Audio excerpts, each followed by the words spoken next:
السلام عليكم ورحمة الله وبركاته. ازيكم عاملين ايه؟ يا رب تكونوا بخير. طبعا مفيش عيد يعدي علينا الا لما لازم ناكل اكلة كنتاكي. كنتاكي يعني ايه؟ يعني فراخ في البيت، ما نجيبهاش ابدا من بره. ليه بقى يا بطوط؟ اقول لكم ليه. لان تكلفتها عالية جدا.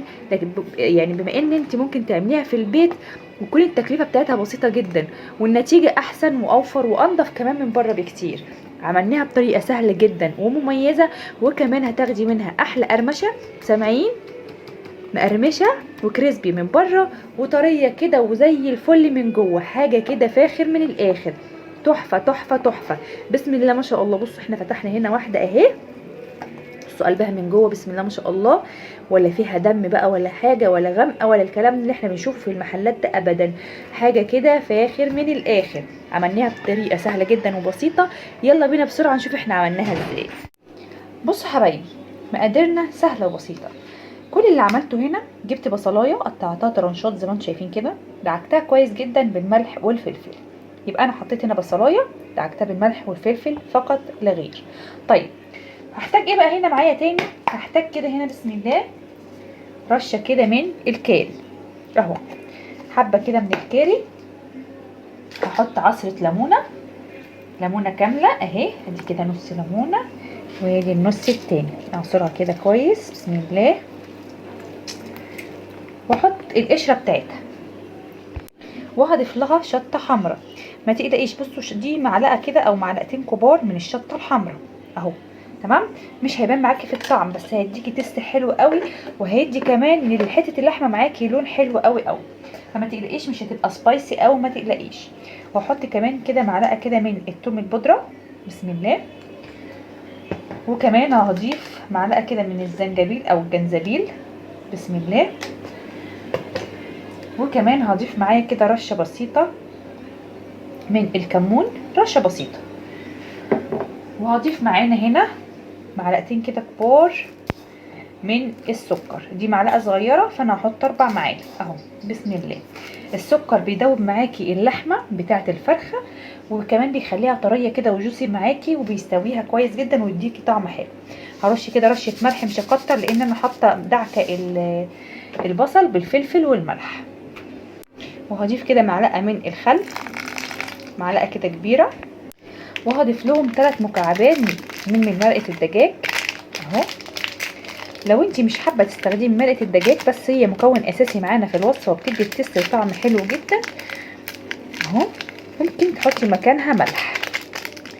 تمام كده. هجيب بقى كده ميه من الحنفيه بسم الله اهو، وادوب بقى المكونات دي كويس جدا مع بعضها.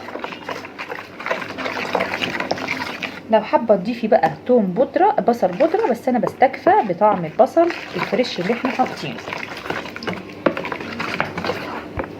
كنت هنسى معايا بقى اهم حاجه الورق اللوري، كسره كده، او لو عايزه تحطيه مطحون تمام. والحبهان، افتح كده الحبهان واضيفه معاه. دولت مكونين اساسيين جدا معانا في الوصفه. وابتدي بقى ادوب بقى المكونات دي كويس جدا مع بعض. شايفين ما شاء الله اللون. واضيف لها كمان معلقه كده من البابريكا اهو. ونقلب بقى كده مكوناتنا كويس جدا بسم الله. عايزه بقى اقول لكم الريحه ايه، الليمون بقى مع الشطه مع التوابل والبصل، حاجه كده تمام حلوه قوي. معايا بقى هنا قطع الفراخ انا مقطعاها، اهم حاجه يكون حجم الفراخ صغير، يعني من كيلو لكيلو و100 اكتر، يعني اكبر حاجه ممكن تعملها كيلو 100 جرام. طب لو انا عندي فراخ كبيره بس نفسي او مضطريه ان انا اعمل فراخ كنتاكي، على قد ما تقدري تقطعي الفرخه حتت صغيره. يعني مثلا لو احنا في العادي بنقطع الفرخه 8 حتت، لا انت مثلا اعمليها على 12 قطعه، على 14 قطعه. قللي يعني قللي في الحجم بتاع القطع، اللي هو بمعنى ايه، انت تعملي من الفرخه كذا قطعه عشان يبقى القطعه صغيره فتستوي معاكي بسرعه. فانا هنا مقطعه كده الجناحه، واخده كده منها كده برده حته كده من الصدر. الورك برده مقسماه كده زي ما انتم شايفين. يعني انا عامله الفرخه على 10 قطع اهو بسم الله. شايفين؟ تمام قوي كده. فقبل بقى ما نتبل الفراخ لازم انغزها كويس كده عشان اضمن ان ايه التتبيله تخش كويس جدا في قلب الفرخه اهو. انغزها كده على قد ما اقدر. ممكن نعمل الطريقه دي للاجنحه اوراق بس، صدور بس، يعني تنفع في اي حاجه، مش شرط تبقى الفرخه كامله. انغزها كده بقى كويس جدا عشان اللحم يشرب من التتبيله اهو. بسم الله. فانا بفضل بقى لما باجي انقع الفراخ اللي انا احطها كده في كيس عشان اضمن ان التتبيله تبقى ايه مغلفاها من كل الاتجاه كده. بسم الله. ننزل كده بالفراخ بتاعتنا، حطيتها كده بقى في قلب الكيس اهو. هجيب بقى التتبيله دي كده ونسمي كده الليل وننزل بقى ايه على الفراخ بتاعتنا. بسم الله الرحمن الرحيم اهو. التتبيله بقى دي نسيبها ساعه 2 3، اخليها قبلها بليله في قلب التلاجة. كل ما بتقعد كل ما بتبقى احلى. يعني دي ممكن تقعد بالشكل كده يومين في قلب التلاجة في قلب التتبيله زي ما هي كده، ما يجرالهاش اي حاجه، لكن ما تزوديش عن يومين. هقفلها بقى كده كويس جدا. اقل حاجه نسيبها مركونه ساعه، دي اقل حاجه ممكن تقعديها فيها. بس كده حبايبي بقى احطها بقى في التلاجة وان شاء الله هستخدمها بكره. هنطلعها مع بعض ونشوف هنعمل ايه مع بعض. خليكم معايا. نجهز بقى السلطه بتاعه الكول سلو. معايا هنا كرنبايه انا واخده كده ايه نصها ومقطعاها كده تقطيع ناعم، او لو حابه تحطيها في الكبه تمام. ومعايا هنا جزرتين برضو عاملاهم برضو ايه بشر كده ناعم زي ما انتم شايفين. وكمان معانا هنا بصلايه كده صغيره خالص او نص بصلايه، والافضل يكون بصل ابيض نعمها برضو تنعم كده ناعم جدا. السلطه الكول سلو بيبقى يا جماعه عليها بصل، بس الافضل يكون البصل الابيض تمام، مش البصل الاحمر، لا بيكون البصل الابيض. وهنضيف معانا كمان كده معلقتين كبار من السكر. طبعا لان ما شاء الله انا عامله كميه دولت معالق صغيره، فانا هحط 4 اهو كده 3. بسم الله 4. وكمان هضيف معلقتين كبار من الخل. بسم الله اهو ده كمان. ونقلب كده. بسم الله الرحمن الرحيم. شايفين الجزر ما يبقاش كتير قوي، يعني الجزر ما يبقاش ايه مغطي على الكرنب بتاعنا اهو. والبصله هي يا اما نص بصلايه يا اما بصلايه صغيره خالص اللي هي زي بتاعه الشوربه كده. اهم حاجه بس بشوريها بشر ناعم جدا اهو. اقلب كده كويس. ومعايا بقى هنا المايونيز انا عاملاه في البيت. بصوا عايزه اوريكم بس ايه قوامه. شايفين ما شاء الله. لو عايزين الطريقه انا عاملاه كذا مره في القناه، خشوا شوفوه هيعجبكم جدا وسهل جدا وبسيط وطبعا اقتصادي جدا. هنزل بقى كده بسم الله اهو. شوف كده انا هحتاج قد ايه، حوالي كده كوبايه كده كوبايه ونص، لان ما شاء الله زي ما قلت لكم الكميه ما شاء الله معايا كبيره. طبعا لو انت حابه تضيفي عسل بدل السكر تمام، لكن احنا بنعمل حاجه يعني موجوده عندنا في كل بيت اهو. اقلب بقى كده كويس وادوق بقى. محتاجه سكر ما تحطلهاش توابل، ما تحطلهاش ملح، بكتفي خلاص كده بالتوابل والحاجات الملح اللي على المايونيز. اقلب كده كويس واحط كده حوالي معلقتين كبار من اللبن، وده اختياري يعني مش موجود عندك خلاص مش مشكله. بس كده اهو. واقلب كويس بقى جدا كده. خلاص يا حبايبي عملنا السلطه بتاعتنا. بصوا شايفين جمالها. بصوا بقى الصوص بقى بتاعها بقى اللي هينزل ده، بحب اعملها قبليها كده بساعه او 2 او قبليها مثلا بليله وتبات في التلاجة. تنزل بقى الصوص بتاعها ده بيبقى تحفه تحفه تحفه. مش قادر اقول لكم طعمها جميل ازاي، يجنن. بصوا اهو شايفين شكلها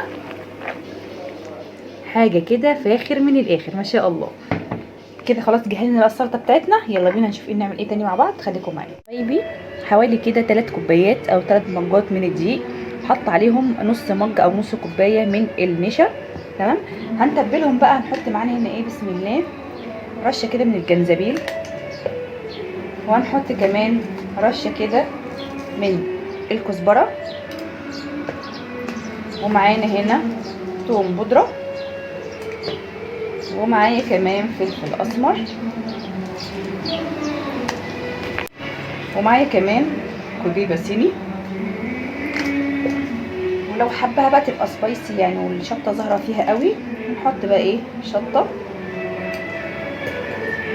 وهنحط طبعا الكاري، دي حاجه اساسيه جدا معانا في الخلطه.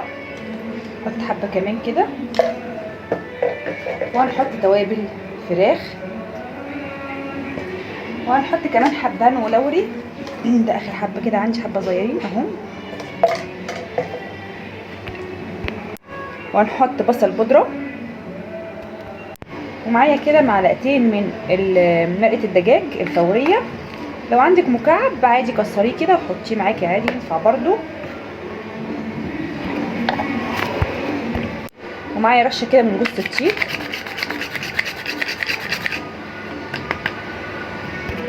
ممكن بقى لو عندك بيكنج باودر تحطي نص كيس من البيكنج باودر، ما عندكيش تحطي كربوناتو، بس ربع معلقه يعني على طرف المعلقه كده، معلقه صغيره بتاعه الشاي، وربع معلقه كده من بتاعه الشاي. واللي بيدي بقى ريحه قويه جدا في المحلات رشه كده بسيطه من الفانيليا اهي. ما تقلقيش مش هتغير الطعم، بالعكس هتخلي طعمها حلو جدا وهتديكي ريحه قويه. هنحط رشه بسيطه جدا من الملح اهو، لان طبعا الفراخ كده كده متبله معانا بالملح، وكمان احنا حاطين مرقه دجاج. نقلب بقى الخلطه بتاعتنا دي كويس جدا. بسم الله. كده حبايبي طلعت الفراخ اهو تاني يوم من التلاجة. هفتحها بقى كده بسم الله، افضيها تاني في الطبق. ركنت بقى حبايبي كده الفراخ على جنب عشان عايز استخدم الخلطه بتاعتها دي، بدل ما اجيب تاني ميه من بره ما يبقاش متطعمه نفس التوابل اللي احنا عاملينها دي، ريحتها حلوه جدا، فانا هستفاد بيها بدل ما هرميها. هجيب بقى كده اي قطعه بسم الله كده من الفراخ. طبعا معانا الدقيق بتاعنا اهو، بسم الله اللهم بارك. نقلب بقى كده بصوا اهو، بسم الله. التقليب ده ونخبط كده عشان يعمل معانا تعريج بالشكل اللي انتوا شايفينه ده اهو. نروح منفضينها كده بسم الله، وننزل بيها كده لمده ثواني في الميه بتاعتنا دي اهي. وننزل هنا في الدقيق كده تاني اهو، ونقلب بقى كده 6 7 8 10 قلبات كده زي ما تحبي يعني، كل ما تقلبي كل يبقى افضل اهو. لكن مش هكبس حته الفرخه، لا انا بفلفلها كده اهو مع الدقيق عشان تطلع معايا قرمشه حلوه وكفر حلو اهو. نعمل بقى يا حبايبي الفراخ كلها بنفس الشكل كده. اهم حاجه التقليب المستمر. طبعا حاطه حله على النار او طاسه او اي حاجه انت هتسوي فيها، حطاها وحاطه الزيت عشان يسخن، لازم الزيت يكون سخن اهو. بسم الله. نقلب كده كويس، شايفين كل ما تقلبي كل ما تاخدي كفر افضل اهو.